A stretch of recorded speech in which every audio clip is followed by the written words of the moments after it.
Bien, amigos, ¿cómo están? Bienvenidos a TV Perú Mundo. Los saluda Paola Pejovés. Vamos a ver qué temas tenemos para hoy. Fuerzas Armadas de Siria bombardearon objetivo terrorista en Idlib que mató al líder de Al-Nusra, filial de Al-Qaeda en Siria. Irak, por su parte, denuncia que insurgentes del Estado Islámico han saqueado y destruido la antigua ciudad de Nimrod, cometiendo uno de los mayores crímenes contra el patrimonio cultural de la humanidad.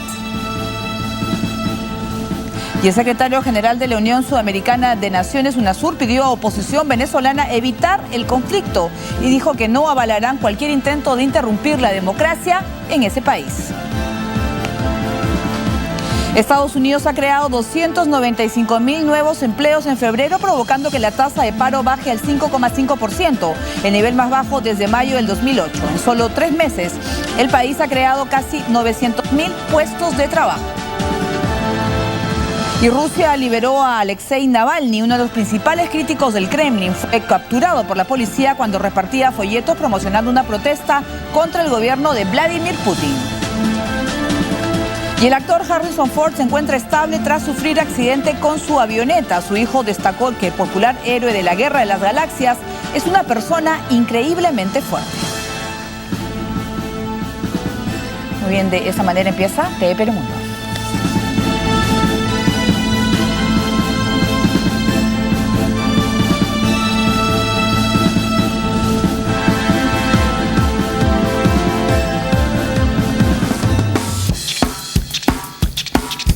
Bienvenido a los grupos de rock famosos de los años 90, Desorden Público, que cantó sus canciones de los años 90, bien críticas contra la corrupción. Tenga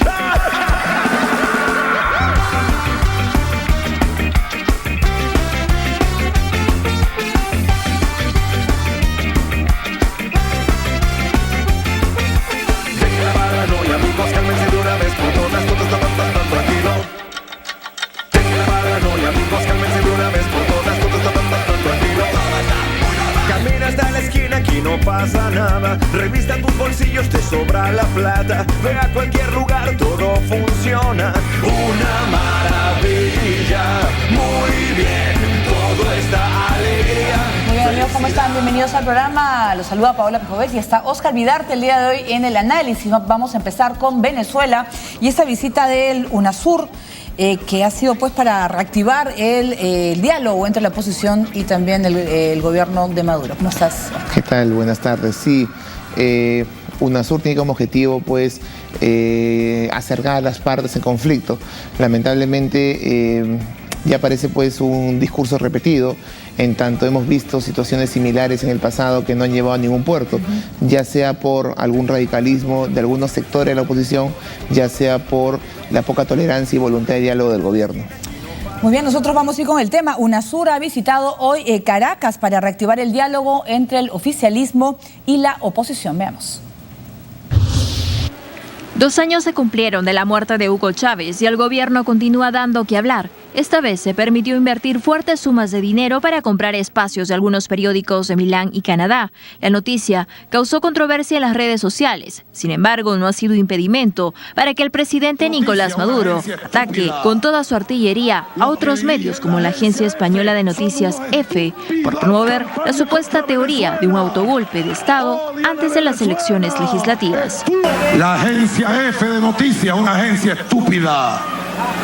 Los que dirigen la agencia EFE son unos estúpidos que le hacen campaña contra Venezuela. Odian a Venezuela. Estúpidos que nos odian. Aquí está el amor del pueblo de Chávez que va a derrotar todas sus mentiras hoy, mañana y siempre. Sin embargo, los directivos de la oficina de noticias expresaron su sorpresa por las acusaciones del mandatario, negando haber transmitido esa información. Respecto a la supuesta trama de conspiraciones contra el régimen de Nicolás Maduro, el secretario general de la Unión Sudamericana de Naciones, UNASUR, Ernesto Samper, precisó que el organismo que dirige no avalará ningún intento para desestabilizar al gobierno.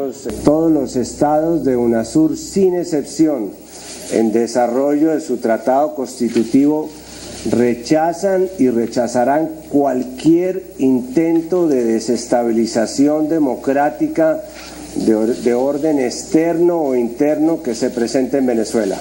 Estas declaraciones las dio tras reunirse con cancilleres de Colombia, Ecuador, Brasil y Venezuela en Caracas, a fin de intentar promover el diálogo político en el país. Samper hizo un llamado a las facciones opositoras a utilizar la vía democrática y evitar el conflicto a puertas de las elecciones parlamentarias previstas para este año. Que se lleve a cabo a feliz término y con la más posible oportunidad la celebración de las próximas elecciones en Venezuela. Creemos que ese es el mejor escenario para que se confronten las dificultades, para que se expresen las diferencias políticas, para que se diriman las controversias.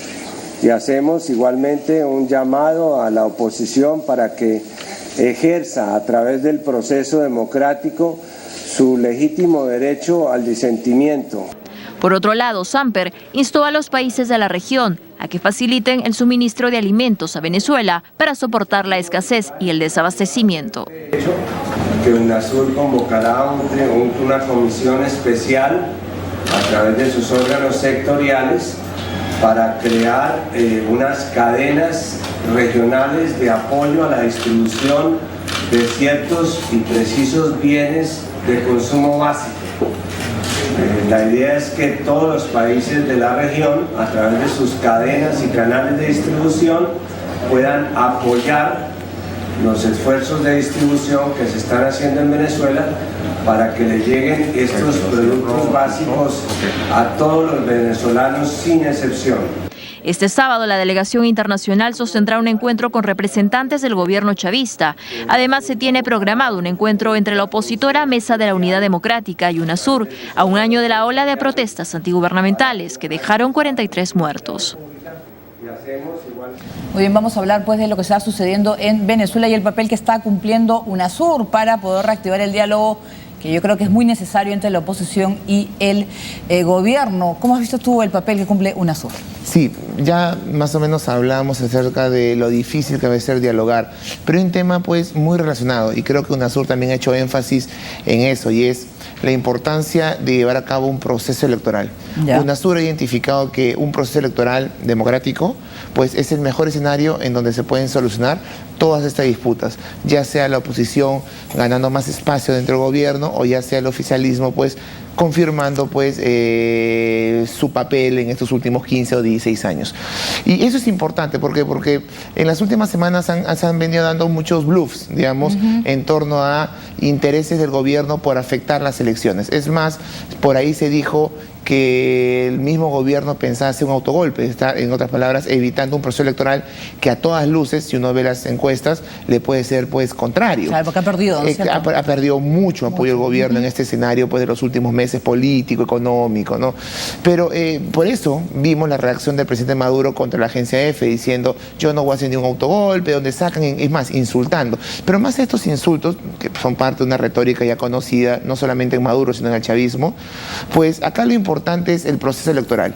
Y creo que UNASUR entiende pues que el diálogo que se tiene que dar tiene que estar vinculado justamente a este espacio democrático, que puede ser un espacio que calme, de alguna manera, los intereses de las partes. Claro, el problema es ahí de fondo es qué tan democrático puede ser este proceso, porque ya también comienzan a darse las especulaciones en torno, por ejemplo, a un gobierno que quisiera adelantar el proceso electoral, porque obviamente la economía venezolana probablemente empeore en los próximos meses, así que es mucho más conveniente adelantar. O peor, cómo llevar un proceso electoral abierto, justo y libre, cuando tienes a los principales líderes de la oposición detenidos, ¿no? Claro. Y yo creo que la estrategia de Maduro es doble, es una estrategia jurídica que podría pues violentar la naturaleza mismo del proceso, pero su estrategia política, y creo que hasta el momento le está dando frutos, es dividir la oposición.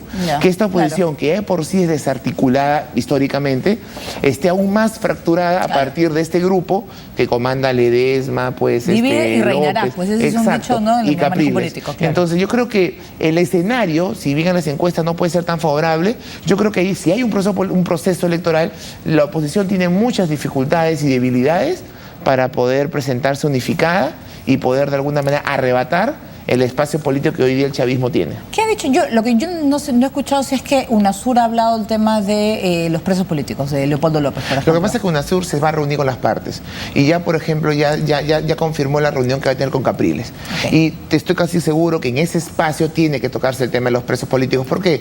Porque acordémonos que en el anterior diálogo frustrado, una de las exigencias que justamente llevó al fracaso del diálogo es: por favor, liberemos a los presos políticos. Claro. Entonces, esa fue sino la principal exigencia que llevó al fracaso. Entonces, yo estoy convencido de que cualquier intento de restaurar el diálogo tiene que pasar por eso. Ahora, la pregunta es ahí, ¿Maduro está dispuesto a eso?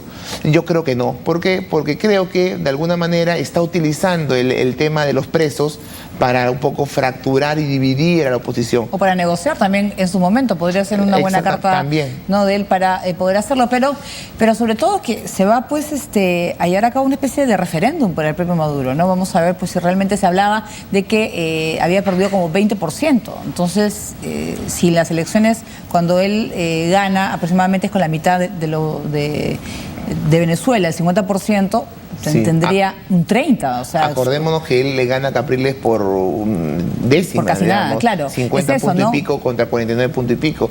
Y las encuestas, por lo menos las que conocemos, confiables, señalan de un apoyo de no mayor de 25%, lo cual pues es un mínimo histórico tratándose del chavismo y tratándose después de 15 años de gobierno del oficialismo. Así que yo creo que en verdad, pero sin embargo, como lo dije hace unos momentos, yo creo que no todo podemos analizarlo a partir de las debilidades y el fracaso económico de este gobierno, sino también a partir de las debilidades de la oposición, claro. Uno, y dos, lo que el chavismo puede hacer para las malas prácticas de la política, que puede hacer para afectar o favorecerse a partir del proceso electoral.